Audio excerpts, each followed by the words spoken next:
Good morning, everyone. Glad to be here to bring you God's word this morning. I am accompanied by my wife. She can stand and say hi. Hi. She's carrying me tight, so that's why she preferred to sit down.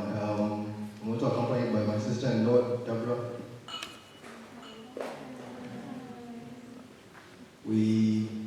My wife and I both studied in JKUAT. Deborah is currently a student here as well. So JKUAT is close to our hearts. This morning, I'll bring you God's word from Isaiah chapter 42, verse 8. So kindly turn there with me. The book of Isaiah chapter 42, verse 8.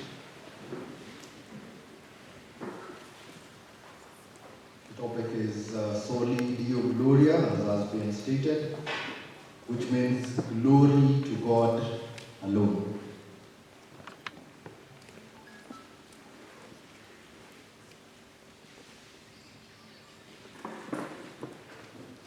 Isaiah chapter 42, verse 8.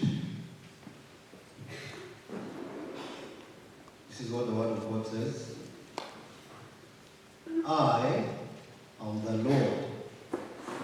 That is my name. My glory I give to no other, nor my praise to carved idols. That's what God's word says in Isaiah chapter 42, verse 8, and which states the doctrine we are considering this morning in categorical terms. I am the Lord, that is my name. My glory I give to no other, nor my praise to carved idols.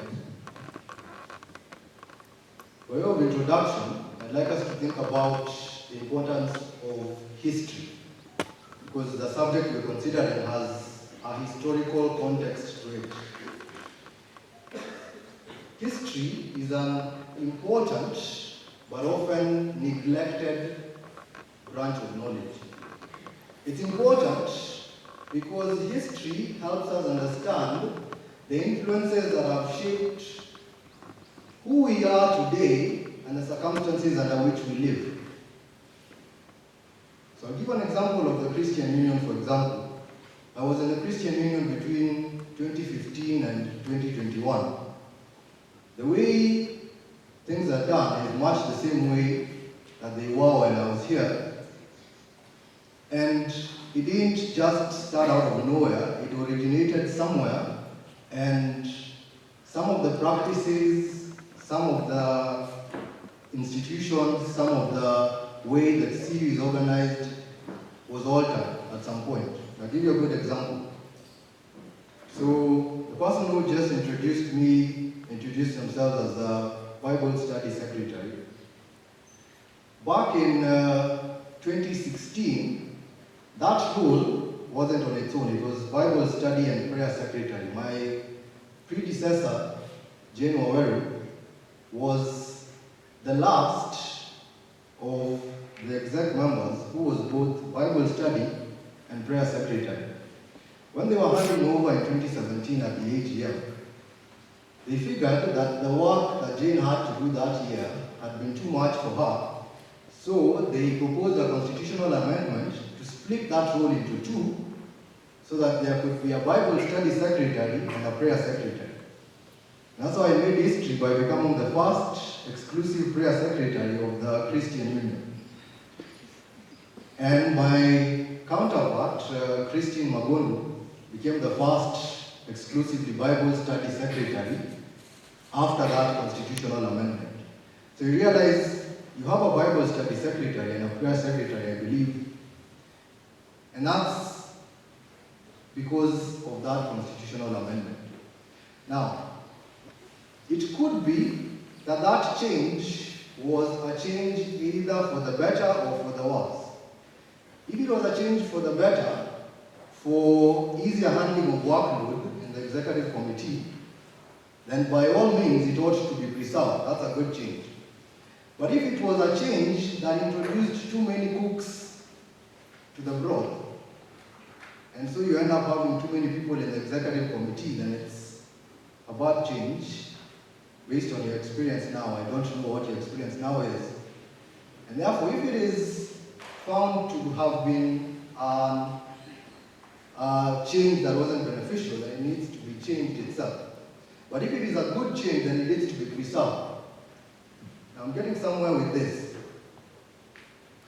We live in a world which has gone through changes, which has gone through different seasons, and all those influences have shaped who we are today and the context in which we live, including Christianity itself. Christianity has not always looked the way it does now. It originated somewhere, and different influences have shaped Christianity into what it is today. One of those influences is the Protestant Reformation of the 1500s. And that's the context in which we find Soli Deo Gloria, glory to God alone. In the 1500s, there was a man named Martin Luther. This is different from the Martin Luther King Jr. of America, who is more famous. There was a Martin Luther of Germany, who was a monk in the Catholic Church in the 1500s. And Martin Luther, in studying God's word, came to the conclusion that the things that were being taught by the Roman Catholic Church then were not biblical. They were so far from what the Bible teaches that instead of pointing people to Christ, to salvation, to heaven, they were pointing people in the opposite direction, to hell. That's how weighty the matter was. And Martin Luther, by God's grace, realizing this, he confronted the leaders in the Roman Catholic Church of his day and pointed them to what the Word of God says concerning salvation, concerning Jesus Christ, concerning the Bible, concerning grace and faith and the glory of God. But instead of changing, they persecuted him. And not only him, but all who shared his sentiments. So that what Martin Luther and who we now call the rest of the reformers were aiming at was a change for the better in the Catholic Church. They were seeing that the faith once for all delivered to the saints when Christ instituted the church had been distorted. Christ, our Lord, the Savior of the world, the one mediator between God and man, he came to us, born of a virgin, he lived a perfect life, he walked on the same ground we walk, breathed the same air we breathe, and he chose apostles to pass his teaching to the rest of mankind. He chose certain specific individuals to pass his doctrine to the rest of the world. And that's why the church, Ephesians 2, is built on the foundation of the apostles and prophets. The apostles' teaching is found in the New Testament. The 27 books of the New Testament are the apostles' teaching. And they detail for us clearly what it is that God requires, how it is that God may be approached, who Christ is, the fact that we must believe in the Lord Jesus Christ to be saved, and that salvation is by grace and through faith in Christ alone. And all of that is based on the teaching of the Scriptures alone, and it is to the glory of God alone. What I've just stated are what are summarized as the 5 solas of the Reformation. Solas simply mean alones. It's the Latin word for alone. So there are 5 solas that were the statements by which Martin Luther and other reformers were protesting against what the Roman Catholic Church was teaching that wasn't true. And those 5 solas or 5 alones were number 1, and you can think of this like a building with a foundation and 3 pillars and a roof. On the foundation there is sola scriptura, scripture alone. The first pillar is sola gratia, grace alone. Second pillar, sola fide. Third pillar, second pillar, yeah. Sola fide, faith alone. And third pillar, solus Christus, Christ alone. And then to top it all up, the roof, glory to God alone, soli Deo gloria. That's the one we are considering. That's the context in which that teaching is found. And the emphasis there is that salvation is based on what the scriptures teach alone. It is on the basis of God's grace alone, not because of anything that we have done, but because of His grace, His free grace. It is by faith that we come to enjoy the benefit of salvation. And that faith is in Christ alone. We don't need to put faith in anyone or anything else to be saved. And because God is the author of salvation from beginning to end, because it is God who saves us, therefore the glory is due to God alone. I am the Lord, that is my name. My glory I will give to no other, nor my praise to carved idols. And so, soli Deo gloria, glory to God alone, comes to us in that context. And it is important because the gospel that you have believed, if you profess faith in Christ Jesus, the gospel that you have believed, if it is not the gospel that gives all glory to God alone, then it is not the true gospel. It's that serious. If the gospel you believe is not to the glory of God alone, then it is a false gospel. If you are not born again, the only way you can come to be saved is in believing in the true gospel, which gives all glory for your salvation to God alone. Now, I want to help us understand this in the way the scriptures teach it. And in looking at that, we'll see what is meant by the glory of God. We shall see, secondly, that the ultimate purpose of God in everything He does is His glory. And we shall see, thirdly, that salvation, to be specific, is to the glory of God alone. The meaning of the glory of God, our first study. The glory of God, that's a word we find in the scriptures.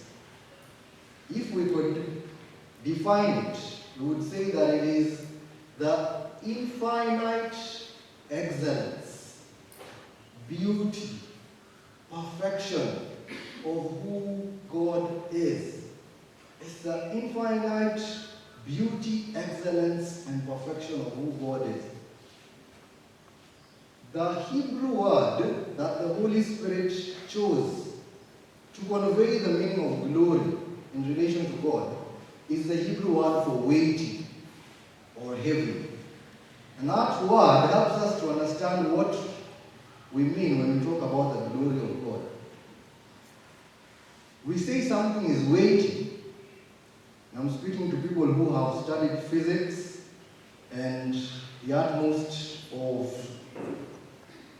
the physical sciences.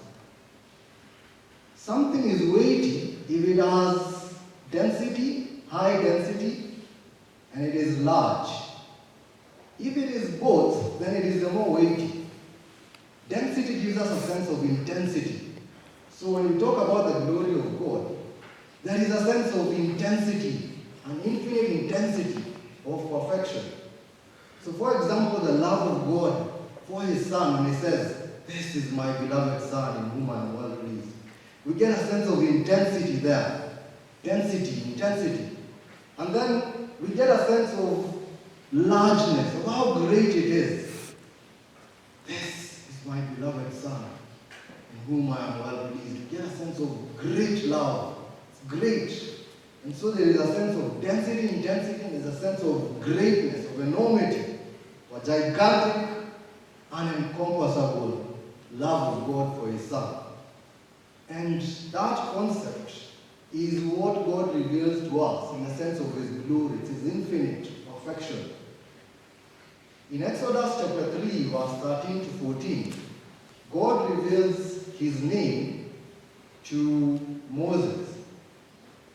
In the call of Moses, Exodus chapter 3, verse 13 to 14, God reveals his name to Moses, in which he tells him this. Then Moses said to God, if I come to the people of Israel and say to them, the God of your fathers has sent me to you, and they ask me, what is his name? What shall I say to them? God said to Moses, I am who I am. And he said, say this to the people of Israel, I am has sent me to you. Names were not randomly assigned in the Old Testament. In the scriptures, there are several examples of a name that is assigned to an individual, and it represents the identity of an individual or a distinguishing trait about that individual. So that when God is revealing himself to Moses, his name, he is revealing himself when he says that I am who I am. So if names were meant to tell a distinguishing trait about someone, what is the most excellent thing about someone? And God reveals his name as I am who I am. What God is saying there, and everything about me is perfect. Everything about me is infinitely excellent. There is not one thing that you can point out about me and say, this is the most excellent thing about God, as opposed to the rest. He is infinitely excellent in all his attributes. And that is the God to whom all glory is due. All glory because he is the one creator of the universe. In our classes, many of the biological courses, we'll be dealing with the false teaching of evolution. And you'll be taught that it is not God who created the world, but that, number one, everything that we see inanimate came out of a big bang. It's a theory. And everything that we see living developed over millions of years from a single-celled bacteria or some single-celled creature, who knows which. If I try to tell you that's how this phone came about, that it put itself together over millions of years and came to the complexity that it is, you'd think me a madman. But that's exactly what we are taught to believe in class. If you go back to the history of the very teaching about evolution, it is not science. Science, by definition, is a branch of knowledge that deals with what is observable, verifiable. The scientific method is about being able to predict what will happen based on the principles that we have about what is already happening. There is no way in which that can be used to show how creation happened. Creation was a supernatural work of God. God alone deserves the glory for creation. He made you in his image and likeness. You're not a monkey, are you? Are you a monkey?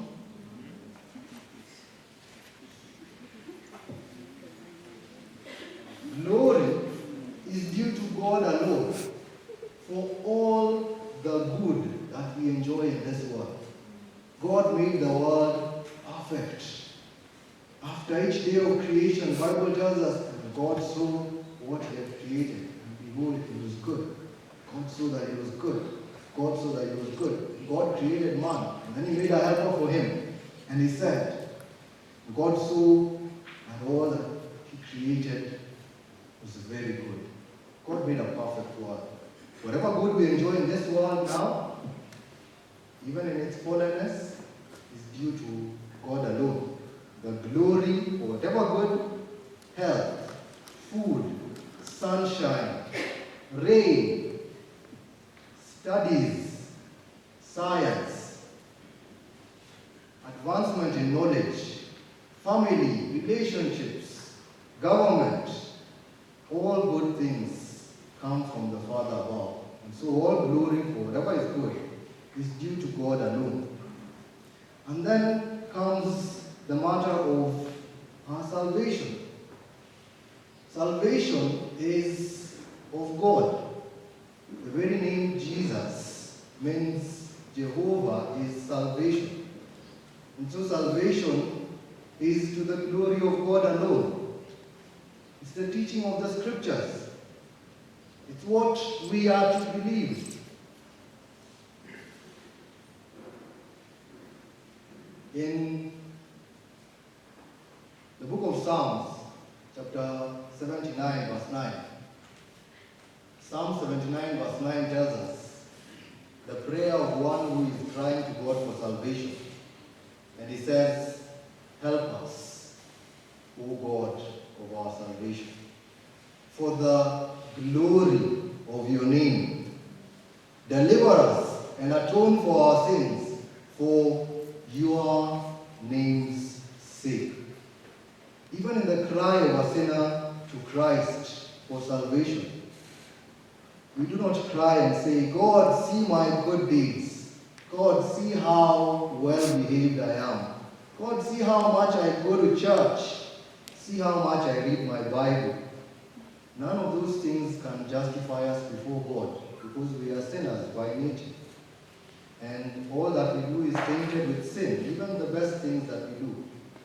And so all that we can cry out to God is what the writer of the hymn Rock of Ages cries to God and says, "Nothing in my hands I bring, simply to thy cross I cling. Naked, come to thee for dress, helpless, look to thee for grace." We are completely destitute. There is nothing we can do to save ourselves. You cannot do anything to save yourself. It is only God who can save you. He tells you, call upon his name. Call upon the name of the Lord. And whoever calls upon the name of the Lord shall be saved. The Bible tells us in the book of Romans chapter 10.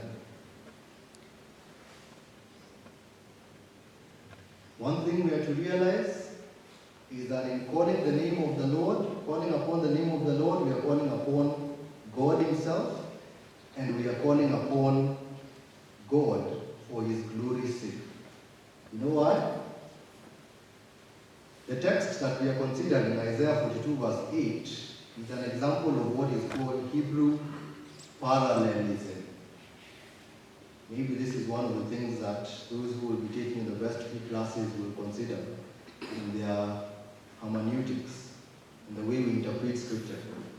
In Hebrew, the way to lay emphasis is to repeat the same thing in different words. So that when God says, "I am the Lord," he's made the first statement. "That is my name." He's saying the same thing in other words. "My glory I will not give to another." He's saying the same thing again in other words. So the Lord, who he is, his identity, his name, what he is called, his glory are all the same thing.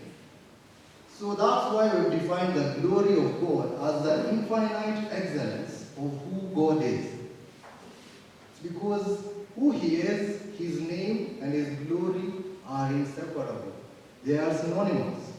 And that's why we must never take the name of the Lord our God in vain. That commandment. We live in a time when a lot of memes and videos that are made in which part of the way an exclamation for a joke is made is by blaspheming the glorious name of Jesus Christ. Part of the way reaction is made to the joke is by blaspheming that glorious title, my Lord. Do not misuse the name of the Lord your God. Do not be entertained by that which blasphemes the glorious name of Jesus Christ. Do you not know that he is the man appointed by God to judge all people at the end of the age, and that God has given us testimony of this by raising him from the dead? On the last day, people will cry out to the rocks, fall on us and hide us from the face of Christ. So terrifying will be his sight to sinners that they will cry out to the rocks. It will be more bearable to be crushed by a 1,000,000-ton boulder than to stand before the glorious King of Kings and Lord of Lords as a sinner. That's how weighty these matters are. And so do not be found among those who misuse the name of the Lord, because that is to blaspheme his name, it is to disrespect God, and it is to fail to ascribe to the Lord the glory due to him. The greatest way we can ascribe glory to God is by calling on that name Jesus Christ for our salvation. Acknowledging that I am a sinner, and oh God, you are just. That I deserve to perish in hell for my sins. But oh God, you are holy. That I need a Savior. I cannot save myself. And oh God, you are my Savior through Christ. You have provided your Son. For God so loved the world that he gave his only begotten Son, that whoever believes in him may not perish, but have everlasting life. And oh God, I call upon your name, save me, for your name's sake, for your glory's sake. That's the prayer that we ought all to have on our lips, crying to God to save us, for his name's sake, for his glory's sake. Let's talk about the ultimate purpose of God in all his works.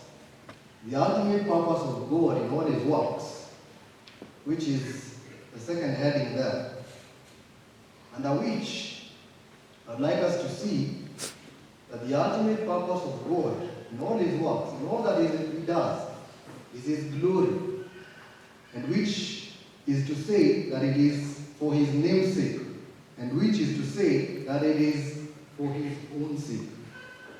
Whatever God does, he does for his glory, for his name's sake, for himself. Isaiah 42 verse 8, I am the Lord, that is my name. My glory I give to no other, nor my praise to count idols. Isaiah 48 verse 11, listen to this one. It has a repetition for emphasis. For my own sake. For my own sake. I do it.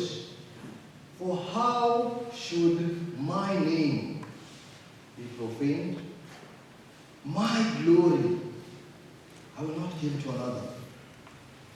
The repetition is found in the text. It's not mine. For my own sake. For my own sake. That is the God of the universe, who does what he does, all that he does, for his name's sake, for his own sake. I want us to understand this. In the book of Hebrews, if you turn with me to Hebrews chapter 6, verse 13 to 14, we find an interesting thought that is revealed to us by the writer of the book of Hebrews. Hebrews chapter 6, verse 13 to 14. A very interesting thought that he talks about there, in which he says, "Now when God made a promise to Abraham, since he had no one greater by whom to swear, he swore by himself, saying, 'Surely I will bless you and multiply you.'" God had commanded the Israelites to swear by his name, to take oaths in his name as a way of verifying it. And that is to say that if I call God as witness and say, "I am telling the truth and God is my witness," then I am saying that God is all-knowing. He knows my heart. God knows if I am lying, and he will judge me if I am doing so. That was a solemn way in which God had commanded the Israelites to use his name.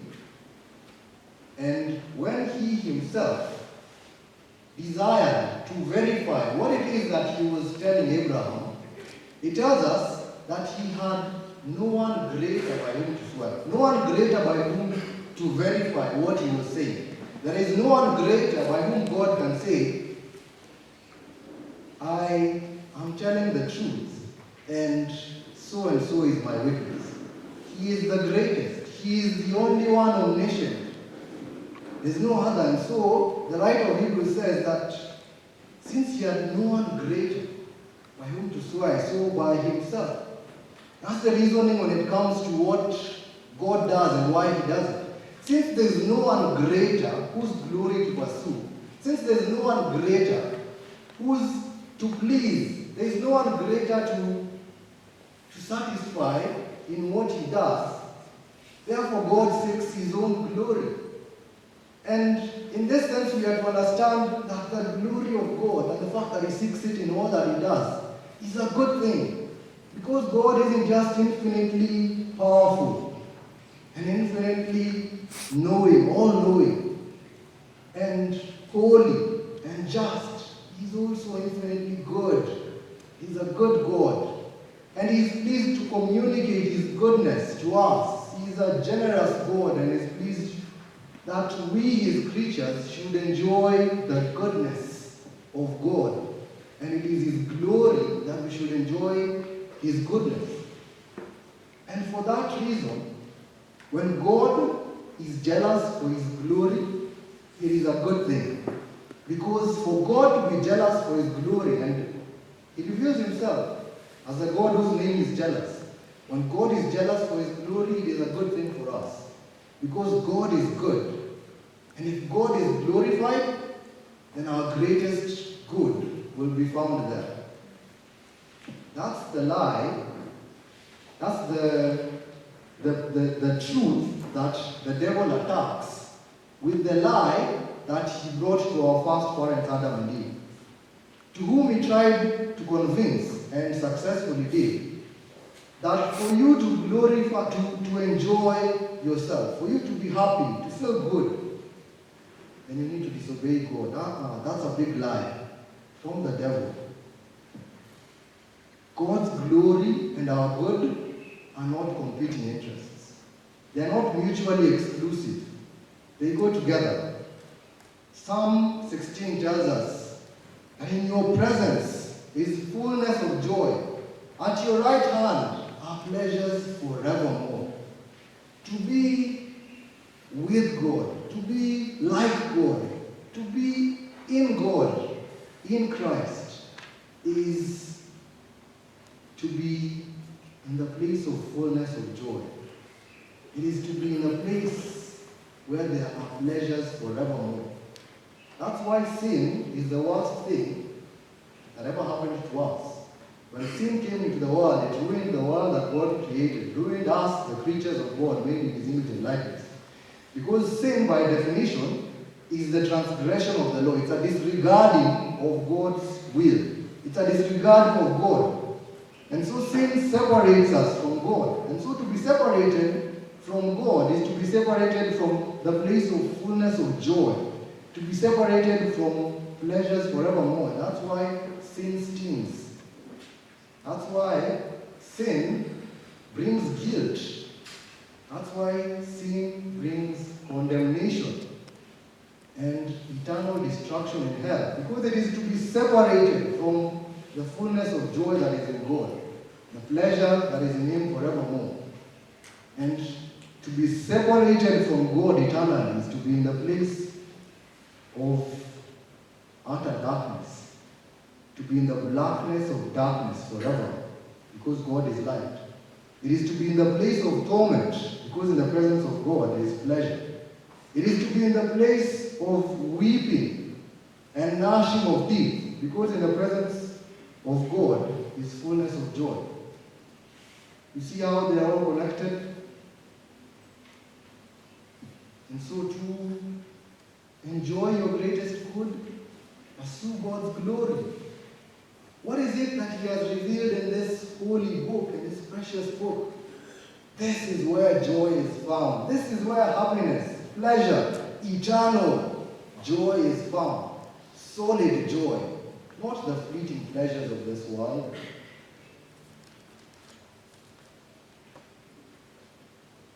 The Westminster Shorter Catechism captures this very well. This is a famous statement, a question and an answer that you may probably have come across.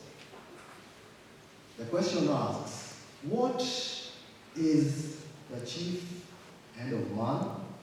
And the answer is that man's chief end, meaning ultimate purpose, man's ultimate purpose is to glorify God and to enjoy Him forever. That's why God created us, made us in His own image and likeness. It was that we may glorify Him, and in glorifying found fullness of joy. Forever. Forever. Without end. Sin ruined that, but Christ came to restore it and to give us exceedingly abundantly. Because where sin abounded, grace much more abounded. So that the state of those who are in Christ, when we shall be glorified, shall be better than the state in which our first parent Adam was before he sinned. That's how good God is. That though we sinned, He gave us, on top of our sins, His grace and lavished on us His mercy and His goodness out of His own pleasure, for His name's sake, not because of anything we've done, for His own glory.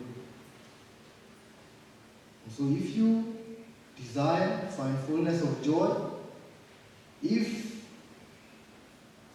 this world is tasteless, is poisonous, is bitter, and oh, taste and see that the Lord is good.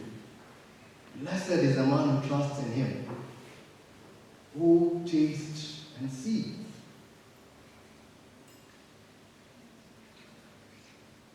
God is most glorified in us when we are most satisfied in Him.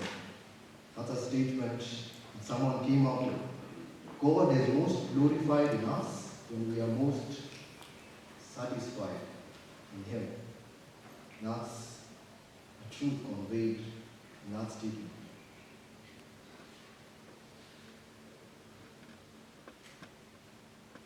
Salvation is to the glory of God alone. That's heading number 3. Salvation is to the glory of God alone. It's in the meaning of the glory of God. Infinite excellence of who He is.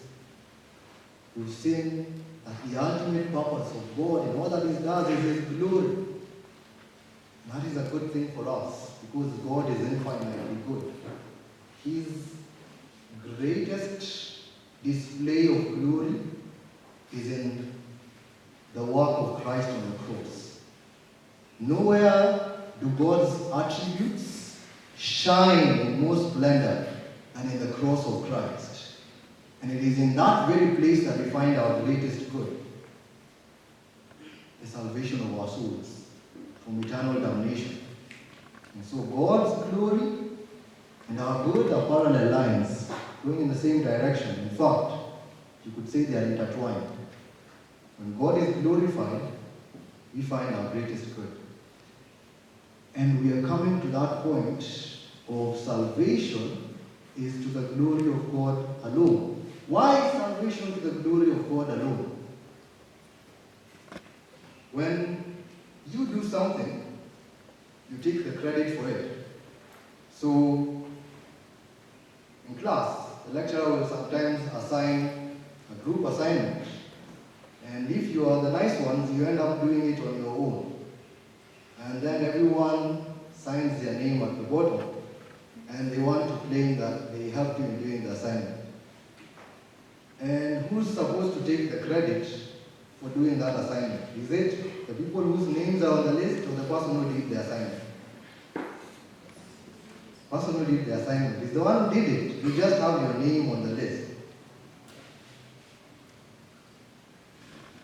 When someone does something, they get the credit for it. And no one else shares in their credit.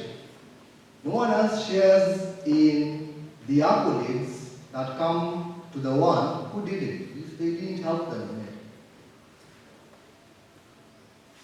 God, as far as salvation is concerned, devised the plan of salvation. He came up with it. He's the one that drew the architectural plan for salvation. He's the one that came up with the blueprint. He is the one that accomplished that salvation. If it's a building, God was the contractor. He's the one that brought that blueprint, that architectural plan to life, called our salvation. And how did we get into that house? God is the one who brought us in. He's the one who welcomed us and enabled us to come to enjoy the benefits of this house called salvation that He had made. And so all glory is due to God alone if you were to think of salvation as a house. He is the architect, the deviser of the plan. All glory to Him for the devising of the plan of salvation. He is the contractor. All glory to God alone for accomplishing the work of salvation, for building this building called salvation for us. He is the one who drew us into that building so that we may be sheltered from the destruction that is all around. All glory to God alone for the application of the benefits unto us. Where is glory for anyone else? Is there glory for man? Is there glory for the angels? Is there glory for the Virgin Mary there? Is there glory for the saints who lived before us? It's all to the glory of God alone, and that's what Martin Luther and other reformers were simply stating. The Bible shows us that God is the originator, the accomplisher, and the one who applies the work of salvation. So all glory is due to Him alone. And that is the gospel. God is the one who came up with the plan of salvation. There is the erroneous notion that the plan of salvation was a plan B that God came up with after man fell in Genesis 3. That's an erroneous notion. Because the book of Ephesians chapter 1 verse 4 tells us that God chose us, that is the saints, in Christ before the foundation of the world. Before the world was made by God, He had chosen the saints in Christ. Ephesians 1 verse 4. 2 Timothy chapter 1 verse 9 speaks of God who saved us and called us to a holy calling, not because of our works, but because of His own purpose and grace, which He gave us in Christ Jesus. Notice the key words again. Before the ages began. This was not a plan B. Salvation was not a plan B that God came up with when man fell. This was God's plan from the beginning. When He created, He knew that man was going to fall. He knew that we were going to need a Savior, and He had already provided for one. before we fell. He had already foreseen, he already knew that we would need a Savior, and provided the Savior, the plan which he came up with of salvation. And after the fall of man, what happened there is that the plan of salvation was revealed. It wasn't devised, it was revealed. It was made known to Adam and to his wife Eve in those words that were addressed to the serpent, where he says that I will put enmity between you and the woman, and between your offspring and her offspring. He shall bruise your head, and you shall bruise his heel. That's the first revelation of the plan that God had for salvation. It is in coded language. It's speaking of the crushing of the head of the serpent by one whose heel would itself be bruised. He bruises the head of the serpent, and his heel is bruised. Christ came and defeated the devil, but on the cross, he himself suffered. That's the plan that is being revealed there, and the rest of the scriptures continue to add the details that we now understand from the New Testament. And God devised this plan before the foundation of the world. In the fullness of time, he sent his Son into the world. Jesus came into the world in the fullness of time to accomplish the salvation that was devised among the three persons of the Trinity, the Father, the Son, and the Holy Spirit, before the world began. So that it speaks of in the fullness of time. When the time had come, when the time had fully come, that's when Christ came into the world. It was a scheduled arrival. It wasn't a coincidence.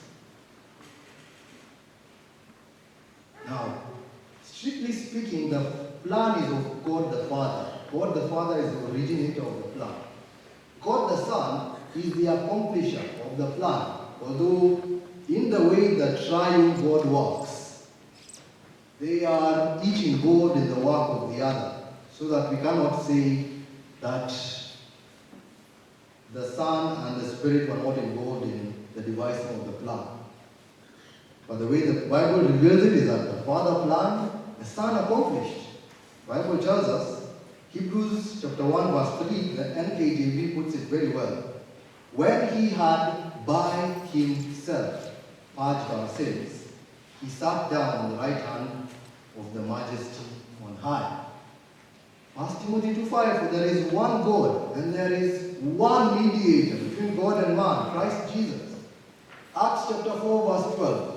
This Jesus is the stone that was rejected by you builders, which has become the cornerstone. And there is salvation in no one else, for there is no other name given to us under heaven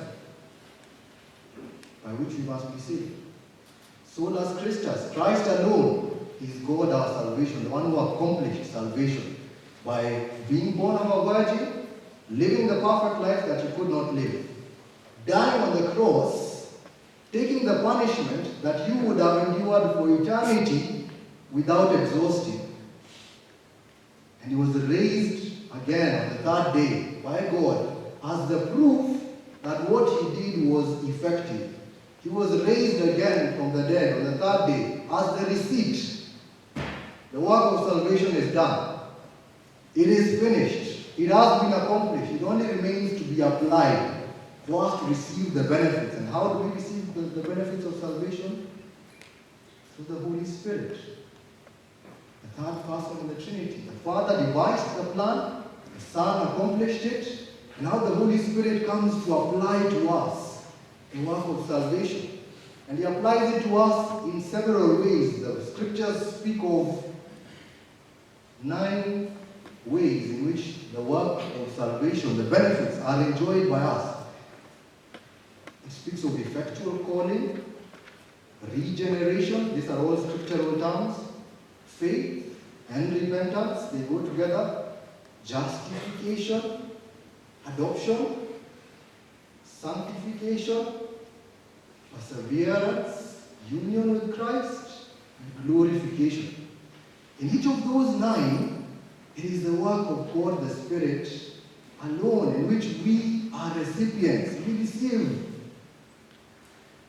Effectual calling. 2 Timothy chapter 2 verse 14. He called you through our gospel, the Bible tells us.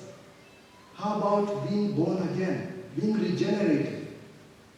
He saved us. Titus chapter 3 verse 5 tells us, not because of works done by us in righteousness, but according to his own mercy by the washing of regeneration and renewal of the Holy Spirit. He regenerates. He is the one who makes us new creatures. None of us conceived themselves. None of us brought themselves out of the womb. That was all the work of another. That's what God is saying here. How about faith? Ephesians chapter 2 verse 8 to 9. For by grace you have been saved through faith, and not out of yourselves. That's not your own doing, it is the gift of God, not a result of works, that no one may boast. Faith is a gift. Faith is a gift from God. Hallelujah. That means that though I have not the hands with which to receive, though my spiritual hand for receiving salvation is palsied, Christ bids me stretch that palsied hand and receive the gift of salvation. And in it I get the power to stretch my hand and receive that gift of God. How about repentance? Is it the sinner who by his own might comes to the point of feeling guilty for his sins and turns away from them? No. Repentance, Acts 11 verse 18, then to the Gentiles also God has granted repentance. God has given repentance. We ought to rejoice at this because God is giving this freely to all. He says, whoever will believe, whoever thirsts, let him come and drink. Come and eat. Come buy bread without money. He's giving it for free. Why will you not receive it? Justification, Romans 8:33, it is God who justifies. That's exactly what the Bible says. How about adoption? How do we come to be the children of God? John chapter 1 verse 12. But to all who did receive him, who believed in his name, he gave the right to become children of God. He gave the right. He adopted us into his family. Sanctification, Hebrews 2:11, speaks of Christ as he who sanctifies. You know that it's by the Spirit of Christ that is sanctified. And how do we remain in salvation? How do we remain and persevere to the end? Jude 25 speaks of God as the one who is able to keep you from stumbling and to present you blameless before the presence of his glory with great joy. Union with Christ. Romans chapter 6 verse 3, I'm just calling in all the witnesses to come and verify the truth that is proclaimed in Soli Deo Gloria. All the scriptural witnesses are marching in succession to verify this truth. Romans 6 verse 3, do you not know that all of us have been baptized into Christ? It's Christ who baptized us into him by his Spirit to benefit in who he is. Now about the last step in the chain, glorification. Romans chapter 8 verse 30. And those whom he predestined, he also called. And those whom he called, he also justified. And those whom he justified, he also glorified. And here it's not talking about glorification the way it talks about glorifying God, but it's talking about our being made like Jesus Christ. So that even in our glorification, the glory is due to Christ because it is the affirmation that Christ alone is the perfect man before God. And our being made perfect before God is being made like Christ. And so in conclusion, I call you who are outside of Christ to believe in the Lord Jesus Christ as God your Savior. How do you believe? You call on the name of the Lord. Whoever calls on the name of the Lord shall be saved. Where does that faith come from? Read the prayer that the man whose whose child needed healing cried to Christ, Lord, I believe, help my unbelief. You who are in Christ, whatever you do, whether you eat or drink, do it all to the glory of God. It's not just some part of our life that is to be lived for God's glory. You don't just glorify God when you come to the Christian Union, or when you go to church, or when you read your Bible. Whatever you do, whether you eat or drink, do it all to the glory of God. Seek to understand what does God require of me here, and apply that in your life. For that is how we may glorify God in everything that we do. The God to whom alone is the glory and the honor and the dominion forever and ever. Amen. Let's pray. Our Father in heaven, to you alone be the glory, for you alone are God, our Savior, who devised, accomplished, and applied the work of salvation unto us. Help us to call upon you as those who are weak, helpless, in need of you, knowing that you are the generous God who is pleased to grant us these things as your gifts unto us for your glory. May you be pleased, Lord, to save by the means of the gospel of your Son, our Lord Jesus Christ. Build up your saints and to be served unto